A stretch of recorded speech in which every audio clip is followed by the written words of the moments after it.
দিনটা ছিল আমাদের ম্যারেজ অ্যানিভার্সারি। এই বছর ৩ বছর পূর্ণ হলো আমাদের বিবাহবার্ষিকী। আর এই দিনে ছোট্ট করে একটা আয়োজন হয়েছে। আমি এই রান্নাগুলো করেছিলাম, মাটন করেছিলাম আর পোলাও করেছিলাম। আর এই দিনে আজকে আমার আউটফিট ছিল এইটা।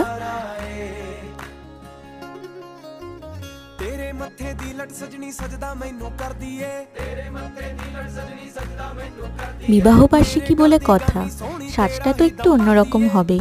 কেমন লাগছে আমাকে অবশ্যই কমেন্ট করে জানিও। আর ডেকোরেশনটাও আমরা দুজনে মিলেই করেছি।